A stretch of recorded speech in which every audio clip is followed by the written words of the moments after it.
ಎಲ್ಲರಿಗೂ ನಮಸ್ಕಾರಗಳು. ವಿದ್ಯಾರ್ಥಿಗಳೇ, ಇವತ್ತಿನ ಈ ಒಂದು ತರಗತಿಯಲ್ಲಿ ಆ, ನಾವು ಏನು ರಾಜ್ಯಶಾಸ್ತ್ರದ ಮೂಲ ಪರಿಕಲ್ಪನೆಗಳು ಆ, ಈ ಒಂದು ಟಾಪಿಕ್ನಲ್ಲಿ ಬರುವಂತಹ ಆ, ಏನು ಸಾರ್ವಭೌಮತ್ವ ಅಥವಾ ಪರಮಾಧಿಕಾರ ಅಂದರೆ ಸಾವರಿಂಟಿಯ ಕುರಿತು ಕಳೆದ ತರಗತಿಯಲ್ಲೂ ಕೂಡ ನಾವು ಚರ್ಚೆಯನ್ನು ಮಾಡಿದ್ದೀವಿ. ಈ ತರಗತಿಯಲ್ಲಿ ಸಾರ್ವಭೌಮತ್ವ ಅಥವಾ ಪರಮಾಧಿಕಾರದ ಅರ್ಥ ಮತ್ತು ವ್ಯಾಖ್ಯಾನಗಳನ್ನು ಚರ್ಚೆ ಮಾಡೋಣ. ನಾವು ಮೊದಲೇ ಹಿಂದಿನ ತರಗತಿಯಲ್ಲಿ ಚರ್ಚೆ ಮಾಡ್ದಂಗೆ ಸಾರ್ವಭೌಮತ್ವ ಅಥವಾ ಪರಮಾಧಿಕಾರದ ಅರ್ಥ ಮತ್ತು ವ್ಯಾಖ್ಯಾನವನ್ನು ತಿಳಿದುಕೊಳ್ಳುವುದಕ್ಕಿಂತ ಮೊದಲು ನಾವು ಸಾರ್ವಭೌಮತ್ವ ಅಥವಾ ಪರಮಾಧಿಕಾರ ಅಂದ್ರೇನು ಅನ್ನೋದನ್ನು, ಅದರ ಅರ್ಥವನ್ನು ತಿಳ್ಕೊಳ್ಳುವಂಥ ಒಂದು ಪ್ರಯತ್ನವನ್ನು ನಾವು ಮಾಡೋಣ. ವಿದ್ಯಾರ್ಥಿಗಳೇ, ಏನು ಸಾರ್ವಭೌಮತ್ವ ಅಥವಾ ಪರಮಾಧಿಕಾರ ಎಂಬ ಪದ ಇಂಗ್ಲಿಷ್ ಭಾಷೆಯ ಸಾವರಿಂಟಿ ಎಂಬ ಪದದ ಕನ್ನಡ ಅನುವಾದವಾಗಿದೆ ಅಂತ ಕಳೆದ ತರಗತಿಯಲ್ಲೂ ಕೂಡ ನಾವು ಚರ್ಚೆಯನ್ನು ಮಾಡಿದ್ವಿ. ಈ ಇಂಗ್ಲಿಷ್ನ ಸಾವರಿಂಟಿ ಎಂಬ ಪದವು ಲ್ಯಾಟಿನ್ ಪದವಾದ ಸೂಪರ್ನಸ್ ಅಥವಾ ಸೂಪರೆನಸ್ನಿಂದ ಪಡೆಯಲಾಗಿದೆ ಅಂತ ನಾವು ಹಿಂದಿನ ತರಗತಿಯಲ್ಲಿ ತಿಳ್ಕೊಂಡ್ವಿ. ಲ್ಯಾಟಿನ್ ಭಾಷೆಯಲ್ಲಿ ಸೂಪರ್ನಸ್ ಅಂದರೆ ಸರ್ವೋಚ್ಚ ಅಥವಾ ಅತ್ಯುನ್ನತ ಎಂಬ ಅರ್ಥವನ್ನು ನೀಡುತ್ತೆ ಅಂತ. ಸಾರ್ವಭೌಮತ್ವ ಎಂಬ ಪದವು ಆಧುನಿಕವಾಗಿದ್ದರೂ ಕೂಡ ಸಾರ್ವಭೌಮತ್ವದ ಪರಿಕಲ್ಪನೆಯು ಗ್ರೀಕರ ಕಾಲದಷ್ಟೇ ಪುರಾತನವಾದದ್ದು. ಇದು ನಿನ್ನೆ ಮೊನ್ನೆ ಬಂದಂಥದ್ದು ಅಲ್ಲ. ಇದು ಬಹಳ ಪುರಾತನವಾದಂತಹ ಒಂದು ಪರಿಕಲ್ಪನೆ ಕೂಡ ಆಗಿದೆ. ಅದರಲ್ಲೂ ಅರಿಸ್ಟಾಟಲ್ನು ರಾಜ್ಯದ ಸರ್ವೋಚ್ಚ ಶಕ್ತಿಯ ಪರಿಕಲ್ಪನೆಯ ಬಗ್ಗೆ ಅವನ ಕಾಲದಲ್ಲಿ ಹೆಚ್ಚು ಇದರ ಬಗ್ಗೆ ಚರ್ಚಿಸಿದ್ದಾನೆ. ಆಮೇಲೆ ಮಧ್ಯಯುಗದಲ್ಲಿ ರೋಮನ್ ನ್ಯಾಯಶಾಸ್ತ್ರಜ್ಞರು ಮತ್ತು ಅಲ್ಲಿನ ನಾಗರಿಕರು ಕೂಡ ಈ ವಿಚಾರವನ್ನು ಹೆಚ್ಚು ಚರ್ಚಿಸಿದ್ದಾರೆ. ಪರಮಾಧಿಕಾರದಂತಹ ರಾಜ್ಯದ ಸರ್ವೋಚ್ಚ ಶಕ್ತಿಯನ್ನು ಅಥವಾ ಅಧಿಕಾರವನ್ನು ನೇಮಿಸಲು ಸುಮ್ಮ ಪೊಟೆಸ್ಟಾಸ್ ಮತ್ತು ಪ್ಲೆನಿಟುಡೋ ಪೊಟೆಸ್ಟಾಟಿಸ್ ಪದಗಳನ್ನು ಆಗಾಗ್ಗೆ ಬಳಸುತ್ತಿರುವಂಥದ್ದನ್ನು ನಾವು ನೋಡ್ತೇವೆ. ಅಲ್ಲಿ the term sovereignty has been derived from the Latin word supernus, which means supreme or paramount. Although the term sovereignty is modern, yet the idea of sovereignty goes back to Aristotle, who spoke of the supreme power of the state. Throughout the Middle Ages, the Roman jurists and the civilians kept this idea in their mind and frequently employed the terms summa potestas and plenitudo potestatis to designate the supreme power of the state. The term sovereign and sovereignty were first used by the French jurists in the 15th century, and later they found their way into English, Italian and German political literature. The use of the term sovereignty in political science dates back to the publication of Bodin's The Republic in 1576. ಅಂದರೆ ಇಲ್ಲಿ ನೋಡಿ, ಸಾರ್ವಭೌಮ ಮತ್ತು ಸಾರ್ವಭೌಮತ್ವ ಎಂಬ ಪದಗಳನ್ನು ಮೊದಲು French ನ್ಯಾಯವಾದಿಗಳು 15ನೇ ಶತಮಾನದಲ್ಲಿ ಬಳಸಿದರು ಮತ್ತು ನಂತರ ಅವರು ಇಂಗ್ಲಿಷ್, ಇಟಾಲಿಯನ್ ಮತ್ತು ಜರ್ಮನ್ ರಾಜಕೀಯ ಸಾಹಿತ್ಯಕ್ಕೆ ಕೊಡುಗೆಯಾಗಿ ನೀಡಿದರು ಅನ್ನೋದನ್ನು ಕೂಡ ನಾವು ತಿಳ್ಕೊಳ್ಬೇಕಾಗತ್ತೆ.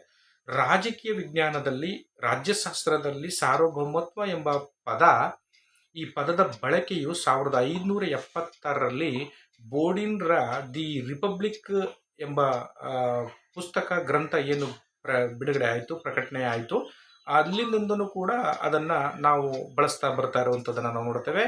ಆದರೆ ಇದಕ್ಕೆ ಒಂದು ಸ್ಪಷ್ಟವಾದ ವ್ಯಾಖ್ಯಾನವನ್ನು ನೀಡಿದ ಕೀರ್ತಿ ಬೋಡಿನ್ಗೆ ಸಲ್ಲುತ್ತದೆ. ಅದರಿಂದ ಈ ಸಾವರಿಂಟಿ ಅನ್ನೋದು ತುಂಬ ಪ್ರಾಚೀನ ಕಾಲದಿಂದಲೂ ಕೂಡ, ಪ್ರಾಚೀನ ಗ್ರೀಕರ ಕಾಲದಿಂದ ಅರಿಸ್ಟಾಟಲ್ ಕೂಡ ಅದರ ಬಗ್ಗೆ ಚರ್ಚಿಸಲ್ಪಟ್ಟಂಥ ವಿಚಾರವನ್ನು ನೋಡಿದರೂ ಕೂಡ ನಾವು ಅದು ಮಧ್ಯಕಾಲದಲ್ಲಿ ರೋಮನ್ನರ ಅವಧಿ ಮತ್ತು ಮಧ್ಯಕಾಲೀನ ಒಂದು ಯುರೋಪ್ನ ಒಂದು ರಾಜಕೀಯ ಒಂದು ವ್ಯವಸ್ಥೆಯನ್ನು ತೆಗೆದುಕೊಂಡು ನೋಡಿದಾಗಲೂ ಅಲ್ಲೂ ಕೂಡ ಸಾವರಿಂಟಿ ಅಥವಾ ಸಾವರಿನ್ ಪವರ್ ಬಗ್ಗೆ ಸಾಕಷ್ಟು ವಿಚಾರಗಳಿದ್ರೂ ಕೂಡ ಆಧುನಿಕವಾಗಿ ಅದಕ್ಕೆ ಒಂದು ಸ್ಪಷ್ಟವಾದಂಥ ರೂಪವನ್ನು ನೀಡಿದಂಥ ಕೀರ್ತಿ ಜೀನ್ ಬೋಡಿನ್ಗೆ ಸಲ್ಲುತ್ತದೆ ಎಂಬುದನ್ನು ನಾವು ತಿಳ್ಕೊಳ್ಬೇಕಾಗತ್ತೆ. ನಂತರ ಸಾವರಿಂಟಿ refers to the supreme and ultimate authority of a state to govern itself without any external interference. ಸಾರ್ವಭೌಮತ್ವ ಅನ್ನೋದು ಒಂದು ಅಲ್ಟಿಮೇಟ್ ಆದಂತಹ ಒಂದು ಸರ್ವಶ್ರೇಷ್ಠವಾದಂತಹ ಅಧಿಕಾರವಾಗಿದ್ದು ಅದನ್ನ ಯಾವುದೇ ಬಾಹ್ಯ ಒಂದು ಆ, ಹಸ್ತಕ್ಷೇಪವಿಲ್ಲದೆ ಆ ಒಂದು ರಾಜ್ಯವು ತನ್ನ ಅಧಿಕಾರವನ್ನು ಚಲಾಯಿಸುವಂಥದ್ದಾಗಿರುತ್ತೆ. ಸಾರ್ವಭೌಮತ್ವವುಳ್ಳ ರಾಷ್ಟ್ರ ಯಾವತ್ತೂ ಕೂಡ ಇನ್ನೊಂದು ರಾಷ್ಟ್ರದ ಕೈಗೊಂಬೆಯಾಗಿ ಅಥವಾ ಇನ್ನೊಂದು ರಾಷ್ಟ್ರ ಹೇಳುವಂತೆ ತಾನು ಆ, ಒಂದು ಇನ್ನೊಂದು ರಾಷ್ಟ್ರ ನಿರ್ಧರಿಸುವಂತೆ ಅದಕ್ಕೆ ತಲೆಬಾಗಿ ಆ, ಹೋಗುವಂಥದ್ದು ಇಲ್ಲಿ ಬರೋದಿಲ್ಲ. ಆದರೆ ಸಾರ್ವಭೌಮತ್ವವುಳ್ಳ ರಾಷ್ಟ್ರ ತನ್ನ ದೇಶದ ಆಂತರಿಕ ಮತ್ತು ಬಾಹ್ಯ ನೀತಿಗಳನ್ನು, ಆಂತರಿಕವಾಗಿ ಆಗಿರ್ಬೋದು ಬಾಹ್ಯವಾಗಿರ್ಬೋದು, ಆಂತರಿಕವಾಗಿ ಎಲ್ಲ ರಾಷ್ಟ್ರದ, ರಾಜ್ಯದ, ದೇಶದ ಎಲ್ಲ ಜನರು ಆ ಒಂದು ಅಧಿಕಾರಕ್ಕೆ ತಲೆಬಾಗಬೇಕಾಗತ್ತೆ, ವಿಧೇಯರಾಗಿರ್ಬೇಕಾಗತ್ತೆ. ಮತ್ತು ದೇಶದ ಹೊರಗಡೆ ಇರುವಂತಹ ಒಂದು ರಾಷ್ಟ್ರಗಳು ಕೂಡ ಆ ಒಂದು ರಾಷ್ಟ್ರದ ಒಂದು ಆಂತರಿಕ ವಿಚಾರದಲ್ಲಿ, ಆಂತರಿಕ ಒಂದು ಆಡಳಿತದಲ್ಲಿ ತಲೆ ತೂರಿಸುವಂಥದ್ದು ಬರೋದಿಲ್ಲ. ಅದು ಸ್ವತಂತ್ರವಾಗಿ ತನ್ನದೇ ಆದಂತಹ ವಿದೇಶಾಂಗ ನೀತಿಯನ್ನು ರೂಪಿಸುವಂಥದ್ದು, ರಾಯಭಾರತ್ವವನ್ನು ಮಾಡುವಂಥದ್ದು, ಅಂತಾರಾಷ್ಟ್ರೀಯ ರಾಜಕಾರಣದಲ್ಲಿ ಪಾಲ್ಗೊಳ್ಳುವಂಥದ್ದು ಆ ರಾಷ್ಟ್ರದ ಒಂದು ಅಧಿಕಾರವಾಗಿರುತ್ತೆ. ಇದನ್ನೇ ನಾವು ಸಾರ್ವಭೌಮತ್ವ ಅಂತ ನಾವು ಕರಿತೀವಿ. It is the foundational principle of the modern state system, signifying full control over a defined geographical territory, the power to make laws, enforce them and administer justice. ಅಂದರೆ ಇದು ಆಧುನಿಕ ರಾಜ್ಯ ವ್ಯವಸ್ಥೆಯ ಒಂದು ತಳಪಾಯ ಅಂತ ಹೇಳ್ಬೋದು, ಒಂದು ಫೌಂಡೇಶನಲ್ ಪ್ರಿನ್ಸಿಪಲ್ ಅಂತ ಹೇಳ್ಬೋದು. ಇದು ಆ ಒಂದು ರಾಷ್ಟ್ರದ, ರಾಜ್ಯದ ವ್ಯಾಪ್ತಿ ಒಳಗಡೆ ತನ್ನ ವ್ಯಾಪ್ತಿ ಒಳಗಡೆ ಬರುವಂಥ ನಾಗರಿಕರು ಅಥವಾ ಪ್ರಜೆಗಳ ಮೇಲೆ ಮತ್ತು ಆ ರಾಜ್ಯಕ್ಕೆ ಬೇಕಾಗುವಂತಹ ಒಂದು ಕಾನೂನನ್ನು ಜಾರಿಗೊಳಿಸುವಂಥದ್ದು, ಕಾನೂನನ್ನು ಮಾಡುವಂಥದ್ದು, ಆ ಕಾನೂನನ್ನು ಜಾರಿಗೊಳಿಸುವಂಥದ್ದು, ಮತ್ತು ಯಾರಿಗೆ ಅನ್ಯಾಯ ಆಗಿದೆ ಅವರಿಗೆ ನ್ಯಾಯವನ್ನು ಒದಗಿಸಿಕೊಡುವಂಥದ್ದು ಕೂಡ ಈ ಸಾರ್ವಭೌಮತ್ವ ಮಾಡುವಂಥದ್ದು ಇದೆ. A sovereign state possesses both internal sovereignty. ಒಂದು ಸಾರ್ವಭೌಮತ್ವವುಳ್ಳ ರಾಷ್ಟ್ರ ಅಥವಾ ಪರಮಾಧಿಕಾರವುಳ್ಳ ರಾಷ್ಟ್ರ ಆಂತರಿಕ ಪರಮಾಧಿಕಾರ ಮತ್ತು ಬಾಹ್ಯ ಪರಮಾಧಿಕಾರ ಎರಡನ್ನೂ ಕೂಡ ಒಳಗೊಂಡಿರುತ್ತದೆ. ಇಂಟರ್ನಲ್ ಸಾವರಿನ್ಟಿ ಅಥವಾ ಆಂತರಿಕ ಸಾರ್ವಭೌಮತ್ವ ಅಂತಂದರೆ, a sovereign state possesses both internal sovereignty, the power to excise authority over its own people and institutions. ಆಂತರಿಕ ಪರಮಾಧಿಕಾರ ಅಥವಾ ಇಂಟರ್ನಲ್ ಸಾವರಿನ್ಟಿ ಅಂತಂದರೆ ಆ ರಾಜ್ಯವು ತನ್ನ ದೇಶದ ಒಳಗಡೆ ಇರುವಂತಹ ನಾಗರಿಕರು ಮತ್ತು ಸಂಘ ಸಂಸ್ಥೆಗಳ ಮೇಲೆ ನಿಯಂತ್ರಣವನ್ನು ಹೇರುವಂಥ ಅಧಿಕಾರ. ಮತ್ತೆ ಎರಡನೇದಾಗಿ ಎಕ್ಸ್ಟರ್ನಲ್ ಸಾವರಿನ್ಟಿ ಅಂತಂದರೆ, and external sovereignty which means recognition by other states and independence in international affairs. ಬಾಹ್ಯ ಪರಮಾಧಿಕಾರ ಅಂತಂದರೆ ಅಥವಾ ಎಕ್ಸ್ಟರ್ನಲ್ ಸಾವರಿನ್ಟಿ ಅಂತಂದರೆ, ಬೇರೆ ದೇಶ, ಹೊರಗಿನ ದೇಶಗಳು ಆ ಒಂದು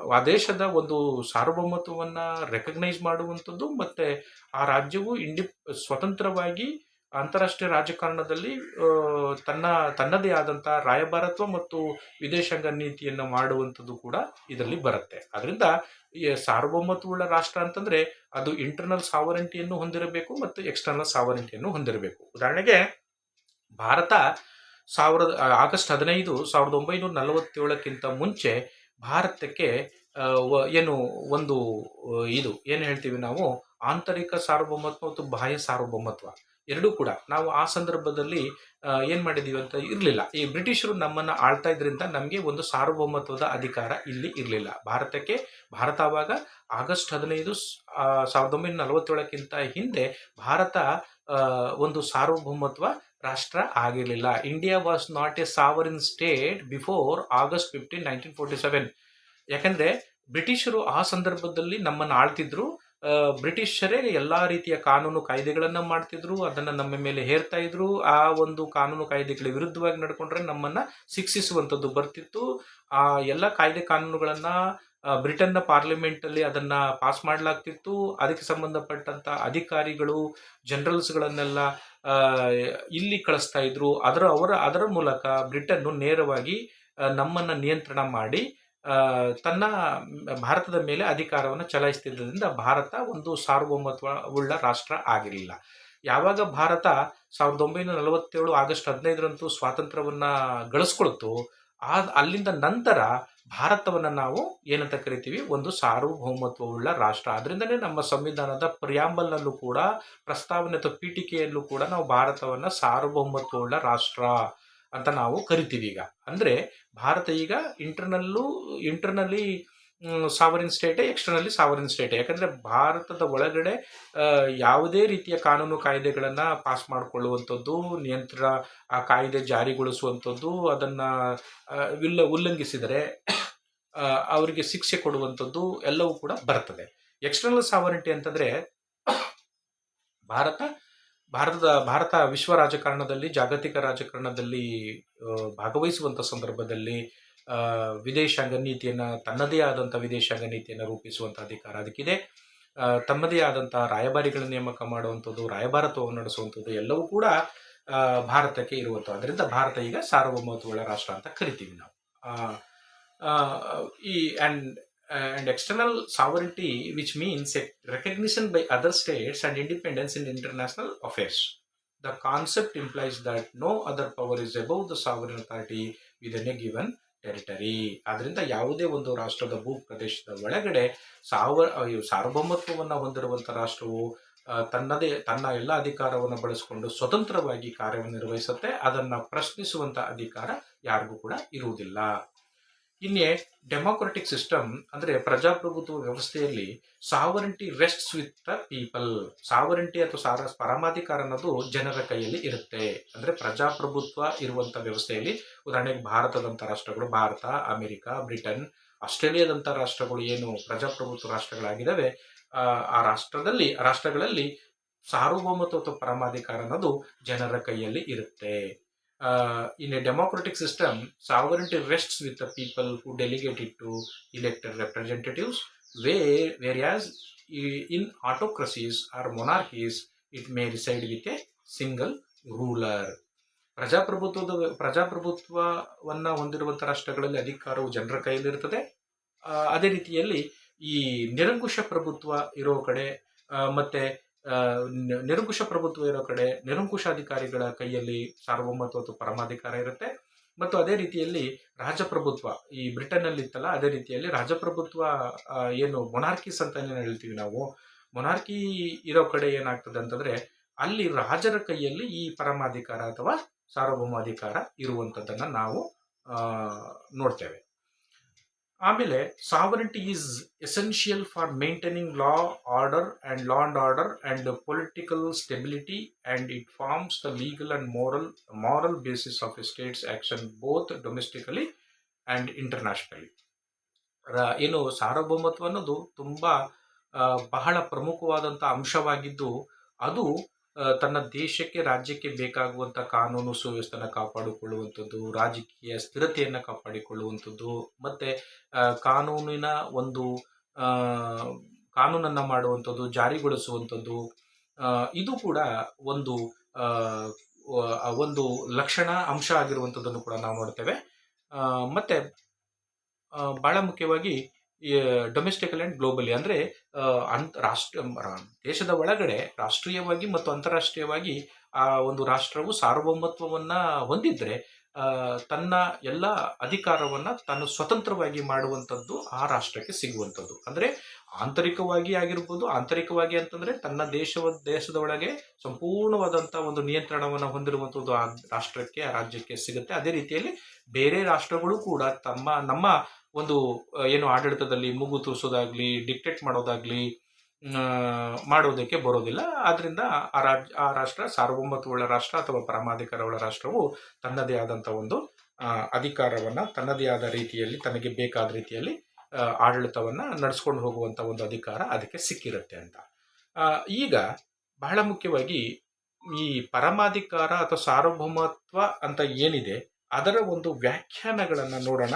ವ್ಯಾಖ್ಯಾನಗಳು ಬೇರೆ ಬೇರೆ ರಾಜ್ಯಶಾಸ್ತ್ರಜ್ಞರು, ರಾಜಕೀಯ ಚಿಂತಕರುಗಳು ತಮ್ಮದೇ ದೃಷ್ಟಿಕೋನದಲ್ಲಿ ಸಾರ್ವಭೌಮತ್ವ ಅಂದರೆ ಏನು ಅನ್ನೋದರ ಬಗ್ಗೆ ವಿವರಣೆಯನ್ನು ನೀಡಿರ್ತಾರೆ, ಚರ್ಚೆಯನ್ನು ನೀಡಿರ್ತಾರೆ. ಅದರ ಬಗ್ಗೆ ನಾವು ತಿಳ್ಕೊಳ್ಳೋಣ. ಸಾರ್ವಭೌಮತ್ವದ ವ್ಯಾಖ್ಯೆಗಳು ಅಥವಾ ಡೆಫಿನಿಷನ್ಸ್ ಆಫ್ ಸಾವರಿಟಿ ಅನ್ನೋದರ ಬಗ್ಗೆ. ಮೊದಲನೇದಾಗಿ ಸಾರ್ವಭೌಮತ್ವ ಅಥವಾ ಪರಮಾಧಿಕಾರದ ಬಗ್ಗೆ ಜೆಲೆನಿಕ್ ಏನು ಹೇಳ್ತಾರೆ ಅನ್ನೋದನ್ನು ನೋಡೋದಾದ್ರೆ, that characteristic of the state by virtue of which it cannot be legally bound except by its own or limited by any power other than itself. ಜೆಲೆನಿಕ್ ಹೇಳೋದು ಏನು ಹೇಳ್ತಾರೆ, ಸಾರ್ವಭೌಮತ್ವ ಅಂತಂದರೆ ರಾಜ್ಯದ ವಿಶಿಷ್ಟತೆಯು ತನ್ನದೇ ಆದದನ್ನು ಹೊರತುಪಡಿಸಿ ಅಥವಾ ತನ್ನನ್ನು ಹೊರತುಪಡಿಸಿ ಯಾವುದೇ ಶಕ್ತಿಯಿಂದ ಸೀಮಿತಗೊಳಿಸಲಾಗದ ಕಾರಣ ಅದನ್ನು ಕಾನೂನುಬದ್ಧವಾಗಿ ಬಂಧಿಸಲಾಗುವುದಿಲ್ಲ ಅನ್ನೋದನ್ನ ಜೆಲೆನಿಕ್ ಹೇಳ್ತಾರೆ. ಎರಡನೇದಾಗಿ definition number 2, sovereignty is the sovereign political power vested in him whose acts are not subject to any other and whose cannot be overridden. ಇದನ್ನ ಗ್ರೋಸಿಯಸ್ ಅವರು, ಹ್ಯೂಗೋ ಗ್ರೋಸಿಯಸ್ ರವರು ಹೇಳ್ತಾರೆ. ಏನ್ ಹೇಳ್ತಾರೆ ಅವರು? ಸರ್ವೋಚ್ಚ ರಾಜಕೀಯ ಅಧಿಕಾರವೇ ಪರಮಾಧಿಕಾರವಾಗಿದ್ದು ಯಾರೂ ಉಲ್ಲಂಘಿಸಲಾಗದ, ಪ್ರಶ್ನಿಸಲಾಗದ ಪರಮಾಧಿಕಾರವಾಗಿದೆ ಅಂತ ಹ್ಯೂಗೋ ಗ್ರೋಸಿಯಸ್ ರವರು ಹೇಳುವಂಥದ್ದು. Definition number 3, according to Bodin, sovereignty is the supreme power of the state over citizens and subject unrestrained by law ಅಂತ ಬೋರ್ಡಿನ್ ರವರು ಹೇಳ್ತಾರೆ. ಅಂದ್ರೆ ಬೋರ್ಡಿನ್ ಪ್ರಕಾರವಾಗಿ ಸಾರ್ವಭೌಮತ್ವವು ನಾಗರಿಕರು ಮತ್ತು ಕಾನೂನಿನ ಮೂಲಕ ನಿರ್ಬಂಧವಿಲ್ಲದ ವಿಷಯಗಳ ಮೇಲೆ ರಾಜ್ಯದ ಸರ್ವೋಚ್ಚ ಅಧಿಕಾರ ಆಗಿದೆ ಅಂತ ಬೋರ್ಡಿನ್ ರವರು ಹೇಳುವಂಥದ್ದು. Definition number 4, according to Dugit, sovereignty is the common power of the state. It is the will of the nation organized in the state. It is right to give unconditional orders to all individuals in the territory of state. ಡ್ಯೂಗಿಟ್ ಅವರ ಪ್ರಕಾರವಾಗಿ ಸಾರ್ವಭೌಮತ್ವ ಅಂದ್ರೆ ಸಾರ್ವಭೌಮತ್ವವು ರಾಜ್ಯದ ಸಾಮಾನ್ಯ ಶಕ್ತಿ ಅಥವಾ ಅಧಿಕಾರ. ಇದು ರಾಜ್ಯದಲ್ಲಿ ಸಂಘಟಿತವಾದಂತಹ ಇಚ್ಛೆ ಆಗಿರುವಂಥದ್ದು. ರಾಜ್ಯದ ಪ್ರದೇಶದ ಎಲ್ಲ ವ್ಯಕ್ತಿಗಳಿಗೆ ಬೇಸರತ್ತಾದ ಆದೇಶಗಳನ್ನು ನೀಡುವುದು ಇದರ ಒಂದು ಅಧಿಕಾರವಾಗಿರುವಂಥದ್ದು ಅಂತ ಡ್ಯೂಗಿಟ್ ರವರು ಹೇಳ್ತಾರೆ. ಆಮೇಲೆ definition number 5, according to Burgess, characterised sovereign is the original absolute unlimited power over the individual subjects and over all associations of subjects. ಇವರ ಪ್ರಕಾರ ಯಾರು? ಬರ್ಗೆಸ್ ರವರ ಪ್ರಕಾರವಾಗಿ ನಾವು ನೋಡೋದಾದ್ರೆ ಬರ್ಗೆಸ್ ರವರು ಹೇಳ್ತಾರೆ, ಸಾರ್ವಭೌಮತ್ವವೆಂದರೆ ವೈಯಕ್ತಿಕ ವಿಷಯಗಳ ಮೇಲೆ ಮತ್ತು ಎಲ್ಲ ಸಂಘ ಸಂಸ್ಥೆಗಳ ಮೇಲೆ, ವೈಯಕ್ತಿಕ ಅಂತಂದ್ರೆ ನಾಗರಿಕರ ಮೇಲೆ, ಪ್ರಜೆಗಳ ಮೇಲೆ ಮತ್ತು ಎಲ್ಲ ಸಂಘ ಸಂಸ್ಥೆಗಳ ಮೇಲೆ ಮೂಲ, ಪರಿಪೂರ್ಣ, ಸಂಪೂರ್ಣ, ಅನಿಯಮಿತವಾದಂತಹ ಅಧಿಕಾರನ ಹೊಂದಿರುವುದು ಎಂದರ್ಥ ಅಂತ ಅವರು ಬರ್ಗೆಸರವರು ಹೇಳ್ತಾರೆ. Next definition number 6, according to Pollock, sovereignty is that power which is neither temporary nor delegated nor subject to particular rules which cannot alter, not answerable to any other power over earth. Pollock ರವರು ಏನ್ ಹೇಳ್ತಾರೆ ಅನ್ನೋದನ್ನ ನೋಡಕ್ ಹೋದ್ರೆ, ಸಾರ್ವಭೌಮತ್ವವೆಂದರೆ ಅದು ತಾತ್ಕಾಲಿಕ ಅಥವಾ ನಿಯೋಜಿಸಲ್ಪಟ್ಟಿಲ್ಲದ ಅಥವಾ ಅದನ್ನು ಬದಲಾಯಿಸಲಾಗದ ನಿರ್ದಿಷ್ಟ ನಿಯಮಗಳಿಗೆ ಒಳಪಟ್ಟಿರುತ್ತದೆ. ಭೂಮಿಯ ಮೇಲಿನ ಯಾವುದೇ ಶಕ್ತಿಯು ಇದನ್ನು ಪ್ರಶ್ನಿಸಲಾಗುವುದಿಲ್ಲ ಅಂತ ಪೊಲಾಕ್ ರವರು ಹೇಳ್ತಾರೆ. Next definition number 7, according to Willoughby, sovereignty is the supreme will of the state. Willoughby ಅವರ ಪ್ರಕಾರವಾಗಿ ಸಾರ್ವಭೌಮತ್ವ ಅಂತಂದ್ರೆ ಸಾರ್ವಭೌಮತ್ವವು ರಾಜ್ಯದ ಸರ್ವೋಚ್ಚ ಇಚ್ಛೆಯಾಗಿದೆ ಅಂತ ವಿಲ್ಲೋಬಿ ಅವರು ಹೇಳ್ತಾರೆ. Next definition number 8, sovereignty is according to Woodrow Wilson, sovereignty is the daily operative power of framing and giving efficacy to the laws. Woodrow Wilson ಪ್ರಕಾರ ಸಾರ್ವಭೌಮತ್ವವು ಕಾನೂನುಗಳನ್ನು ರೂಪಿಸುವ ಮತ್ತು ಪರಿಣಾಮಕಾರಿತ್ವವನ್ನು ನೀಡುವ ದೈನಂದಿನ ಕಾರ್ಯಕಾರಿ ಶಕ್ತಿಯಾಗಿದೆ ಅಂತ ವುಡ್ರೋ ವಿಲ್ಸನ್ ರವರು ಹೇಳ್ತಾರೆ. Next we are going to definition number 9, according to Blackstone, sovereignty is the supreme irresistible absolute uncontrolled authority in which the juris summi imperi reside. Black stone ಪ್ರಕಾರ ಸಾರ್ವಭೌಮತ್ವವು ಸರ್ವಶ್ರೇಷ್ಠ, ವಿರೋಧಿಸಲಾಗದಂತಹದು, ಅಪರಿಮಿತವಾದುದು, ಅನಿಯಂತ್ರಿತ ಅಧಿಕಾರವಾಗಿದ್ದು ರಾಜ್ಯದಲ್ಲಿನ ಅತ್ಯುನ್ನತ ಶಾಸನೀಯ ಅಧಿಕಾರವಾಗಿದೆ ಅಂತ ಇವರು ಹೇಳ್ತಾರೆ. Next